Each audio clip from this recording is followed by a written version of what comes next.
In Portland, Maine, a beautiful young woman vanishes one night while out on the town. We have no crime scene. We have no body. Is she alive or dead? It was unusual that a young lady goes missing from a nightclub downtown Portland and is never seen again. Desperate, the top detective turns to a psychic for help. And immediately, when he started talking, she was right there. I can hear that. Can the psychic's mysterious visions help police to find Amy? Help them find me, help them find me, help them get me out.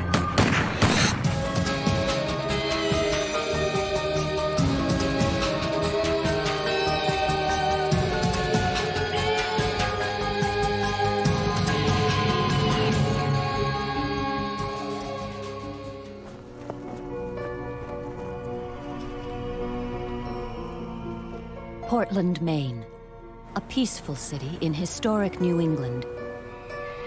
But on October 21st, 2001, that peace was shattered. Amy St. Laurent, a 25-year-old administrative assistant and Portland native, disappears into the night. Amy was charming, fun-loving, and according to everyone, reliable. Amy's a responsible young woman who didn't turn up for work on Monday. Not prone to disappearing and not getting her cat fed and leaving her personal belongings behind. I miss her. I want her back. Anything anyone can do to help would be really appreciated. It wasn't just her family who were desperate to find Amy. The entire city was looking for her. Portland is a small city. Everybody was aware of it. Amy's picture was everywhere. You couldn't walk a block without seeing her photograph. Deputy Chief Joe Laughlin of the Portland Police is in charge of a team of detectives working the case. It was unusual that a young lady goes missing from a nightclub downtown Portland and is never seen again. I mean, she just basically disappears. And there are no answers. The public's demanding answers. And one of our best reporters went downtown, and the family was hanging up posters with her picture, and they were visibly distraught. And I think everybody just couldn't believe what was going on, and their hearts just went out to the family. What police know is that at the Pavilion nightclub, Amy became separated from her friend around midnight. Though he searches, he can't find her in the crowded club. Frustrated, he leaves. After that, she vanishes. Portland police continue their search for Amy St. Laurent, the 25-year-old administrative... Lieutenant Laughlin is feeling the heat. He has to find Amy, but has few leads. And police are asking anyone with information to come forward. We had zip. We had nothing. We had some speculation, conjecture. We have no crime scene. We have no body. We have no physical evidence. 5 days after Amy disappeared, driving into police headquarters, Laughlin tunes in a voice on his car radio. Q97.9, this is Vicki Monroe with Spirit Messenger. It is a moment that will change the course of the investigation. Hi, Vicki. My name's Jackie. Hi, Jackie. Jackie, has your mother and father passed? Yes, both my parents are... At radio station Q97.9 in downtown Portland, psychic Vicki Monroe is hosting her weekly call-in show. She's helping listeners connect, so she says, with their dead loved ones. I see them very clearly defined. I hear them, and I also get a sensation of whatever they're feeling or how they might have passed. Your parents are both fine, alive and well, as they put it on the other side. Your mother says, though, that you were there when she passed? Actually, I was. And were you holding her hand? I was. And did you tell her it was okay to go? I did. Okay. So I was listening to the radio. I said, you know what? I'm going to call this woman when I get to work and see if she can tell me where Amy is. Can a psychic radio show host really help a cop find a missing woman? Why not? Why not? My frame of mind is perhaps this can trigger some thought process in me, some further inquiry to the detectives, some information that we may not have thought about. Joe Laughlin, I'm a lieutenant at the Portland Police Department. I'm wondering if perhaps you can help me with something. Have you heard of the Amy St. Laurent case? Lieutenant Laughlin's phone call triggers an extraordinary reaction. I was shaking. I know that I started to cry. It was last seen at one of the nightclubs called the Pavilion. But I was just so stunned, shocked, and really surprised because he's telling me about this missing person who then just starts to appear right in front of my face. There is a person coming in, and She came right through for me. Immediately, Vicky gets a powerful image of Amy. She's exclaiming that her name is Amy. Gray sweatshirt, writing on the side. I kept asking her, what does that say? And she said, Pratt Whitney. And that was where she worked at the time. Okay. For the psychic, it can mean only one thing. My first response was that sick feeling in my stomach always usually happens when I know somebody's passed away. So immediately there was a feeling of, or a sense of, this girl's passed. Monroe tells Lachlan Amy is dead. And then she goes a step farther. I knew this is a murder case. And he's really not prepared for what she tells him next. Okay, she keeps repeating, Amy's repeating J. It's definitely the name of the man that killed me. In Portland, Maine, 25-year-old Amy St. Laurent has been missing for 5 days. Is she alive? Has she been abducted? Where is she? The police are stumped. Desperate for clues, Lieutenant Joe Lachlan asks Vicky Monroe, a local radio personality and psychic, for help. Monroe has a terrifying vision of Amy. She's dead, the victim of a brutal murder, and something more. I saw Amy. She described the gentleman. His name is Jeff. It was definitely the name of the man that killed me. Jeff. That's what Amy's saying. And he killed her. She got into a vehicle with... New evidence has revealed that the last person to see Amy was a man by the name of Jeff Gorman. No one but the police has that information. I mean, it was uncanny. It was uncanny information, no doubt. It starts a conversation, it starts a dialogue, it starts rethinking, it starts discussion and argument, which is good for the case, because that's what we constantly do. Most cases start with a crime scene and some place to start. Here, we are trying to find a starting place. And ultimately, we found that starting place with Jeffrey Russell Gorman.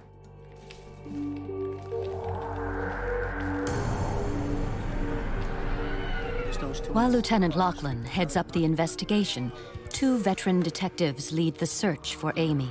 Scott Heracles from Maine State Police and Danny Young from Portland PD. Gorman was just the last person known to be with Amy St. Laurent. And at that point, we had to focus on him until we could either clear him or put the case together. Gorman is hauled in. As he is questioned, Lachlan watches for signs of deception. If the psychic is right, this man knows what happened to Amy. This guy, then Erica's here on. I don't know. She said that he left her. Gorman, who wanted to appear very cooperative, was in fact very reluctant. He would come and give you his story, but he wouldn't do anything further. I play a lot of pool. Under close questioning by Detective Young, Gorman freely admits meeting Amy at the Pavilion nightclub and taking her to a party at his friend's apartment. We just go back over and drink. Okay. There were 3 people, herself included. They got in the car. I think that she left with Jeffrey Gorman. Number one, she couldn't find her friend at the time. 2, Gorman knows a lot of people in a position of authority, and bouncers and bar persons and things of that nature, so she might have felt that ephemeral safety with him.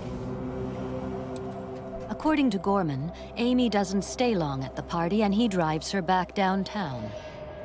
I pulled up. I did not even put my car in park. Left it in draw. She says, I hope you remember my name. I'll call you tomorrow. All right? But Gorman's story doesn't stack up. Across the street from the Pavilion is a jewelry store. So they had a video camera that basically shot out through the glass into the road. We knew what Gorman had for a car, so we looked at the tapes for that time period, and Gorman's car never appeared. So that clearly indicates to us that he's lying. At the time, he also says that there's a lot of activity here, that bouncers and persons are coming and going from the nightclub. We know that at that time of night that this place is a ghost town.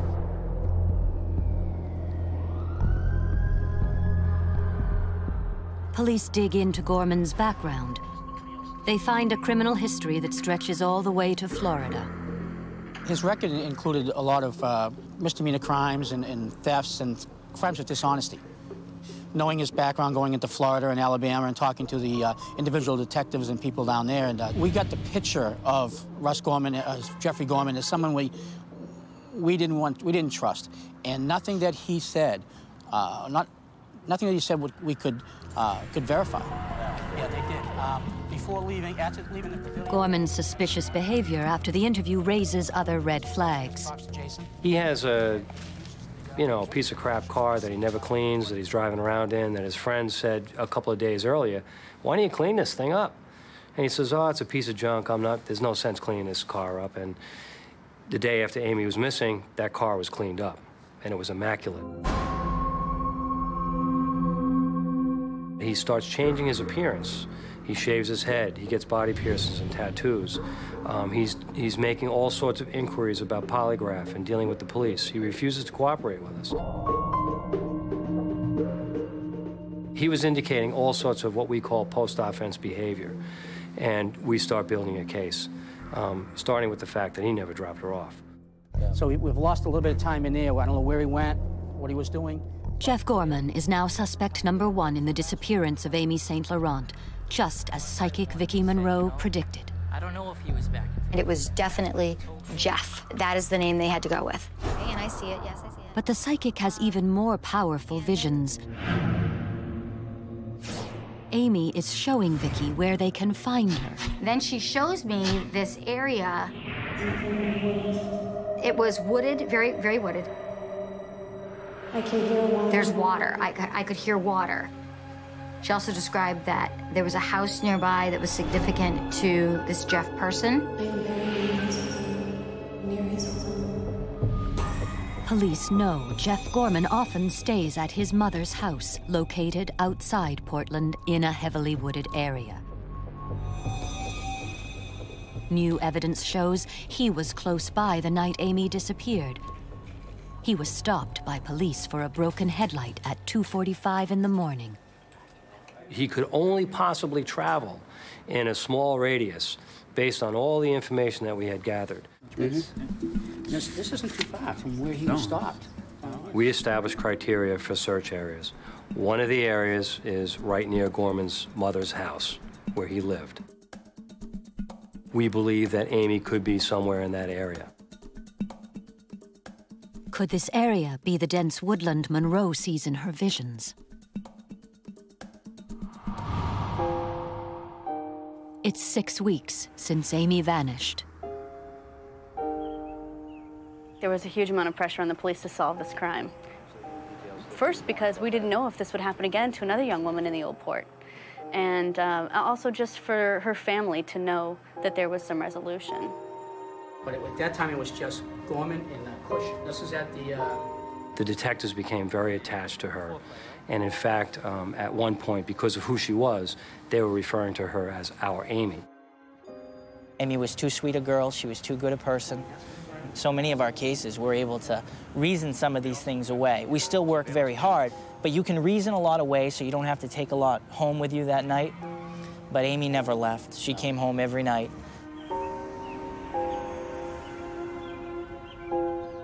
Lieutenant Lachlan actually asked me if I would speak to a woman named Diane Jenkins. Well, the names didn't match, so I honestly didn't know who that would be.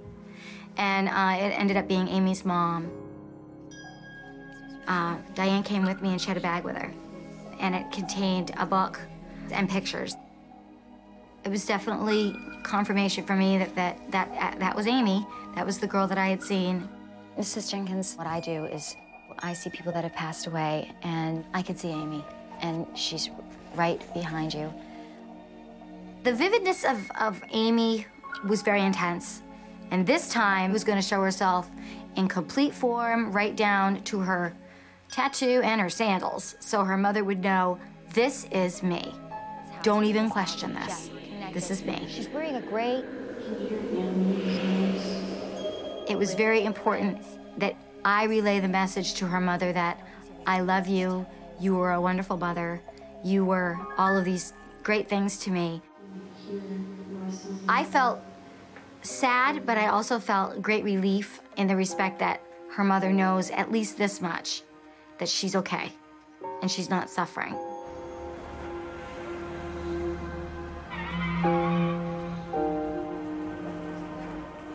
But now detectives face another obstacle, Mother Nature. We had conducted many, many searches, and this was our last big effort. Police need to work fast. It's early December, and heavy snowfall is in the forecast. As we started the search in the morning, you know, we were all very anxious to get moving because snow was coming. Snow was imminent. It was going to happen that day. The snow may have prevented the cadaver dogs from actually indicating on the grave, which then would have been another 4 or 5 months. Urgency really sums up how we were feeling. We had to find her. Danny and Scott really believed that we were going to find her. I was just like, man, I don't know how we're going to do it. You know, it's just the proverbial needle in a haystack.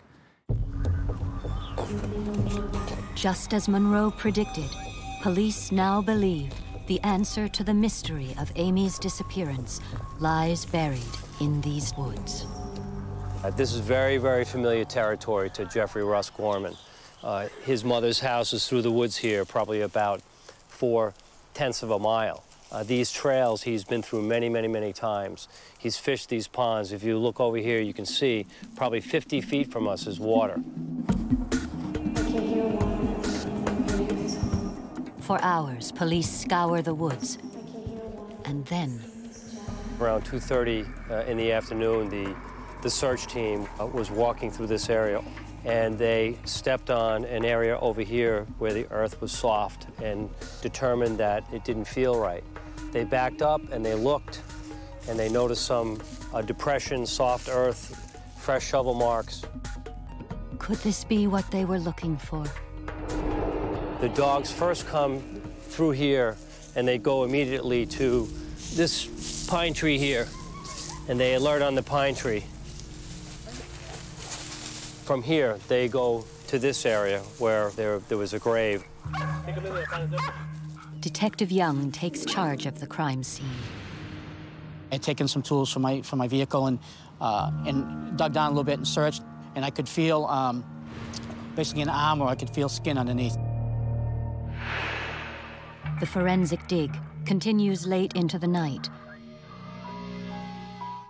But is it Amy's body they have found? Has the psychic been right all along? You need to help me get out. Help them find me, help them find me, help them get me out. It's December 8th, 2001. For the past 6 weeks, finding Amy St. Laurent has consumed the police in Portland, Maine. Amy is the type of daughter you'd be proud to have. And I had a daughter, Amy, the same age. It hit home, hit very, very close to home. Amy is the kind of victim, she's the kind of person we're supposed to protect. She's the reason we come to work. Then we had to get it done for her. Now they may be close. Psychic Vicki Monroe described where to look for her body. I see a house, there's a house, there's a house, there's water. I could hear water. It's Jeff. She also told police the name of the person responsible. The gentleman that did this to her was Jeff. Jeff Gorman is the chief suspect in the investigation, but the psychic knows even more. And then Amy told me that I'm under something. I can't get out. What does she mean? Police are about to find out. When we're doing the forensic exhumation, I do remember finding the piece of plywood, and what Vicki had told me resonated at that point, that she was under something.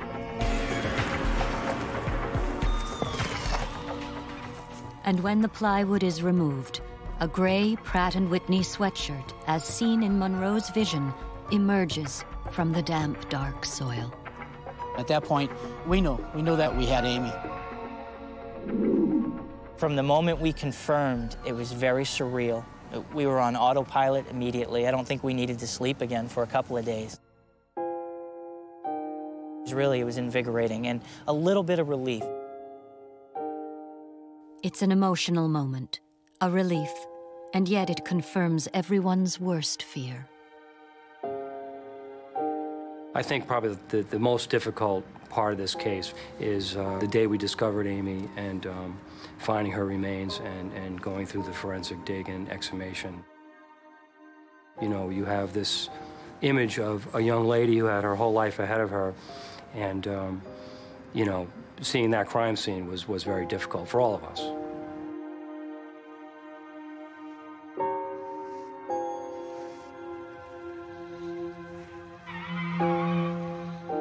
In the moments that we found her, we got our first snowstorm of the season. Yep, we were leaving the site when the snow started coming down, and it was a substantial storm, too.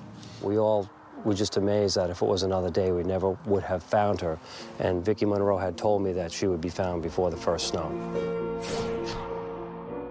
And I could see it on television, where they had found Amy and what she was wearing. I do this for a living. This shouldn't be a shock. I thought, oh my God. How could Vicki Monroe have known so much about this terrible case? Did the spirit of Amy really tell her? Vicki said Amy had been murdered. She said the killer was named Jeff. She predicted he buried Amy under something near water close to a familiar house. She even knew about the gray sweatshirt. I don't know how she could possibly have known any of this information. I don't know if it's just something that I carried with me since I was born. Some people will say I'm cursed, and I say no. This isn't a curse. I feel blessed. I can't explain it. I think human beings have sixth senses, or I know that I watch detectives develop another sense, another level of intellect or observation, and perhaps that's true. Whatever the truth behind Monroe's extraordinary insights, the information she passed to police played an important role in finding Amy and her killer. I think the biggest impact that her statements had on the investigation is that it stimulates conversation, it stimulates discussion, and that begets other information. One day after Amy is found, police arrest Jeffrey Gorman and charge him with first-degree murder. At his trial, the terrible details of Amy's last night alive are revealed. We will not know precisely what happened that night, but we believe that the assault started in the car. After leaving the party, Gorman stops and forces himself on Amy. She resists, and he brutally assaults her. He then takes a gun out and brings her to familiar ground. I believe Amy was taken up this road by force. Hidden in the forest, under the cover of night, Gorman assaults and rapes Amy. Then, by a pine tree, he shoots her in the head. 2 days later, he returns to bury her next to the pond, covered by a cheap piece of plywood. I often tell people that this is an unbelievable case. It was an unbelievable experience. It takes a lot out of you and pushes you against the wall. And I don't know how many times you can really handle that in a career, a case like this, one that you cannot afford to lose. And there's no doubt in my mind that this man would kill again. This guy is serial sexual homicide. In court, Gorman's own dark words finally seal his fate. Prosecutors present a recording of Gorman's mother admitting to police that her son had confessed to her that he killed Amy. A brutal killer is found guilty and sentenced to 60 years in prison for the murder of Amy St. Laurent. Now that we have Jeffrey Russ Gorman behind bars, he will never be able to kill again. And this, to me, is sacred ground.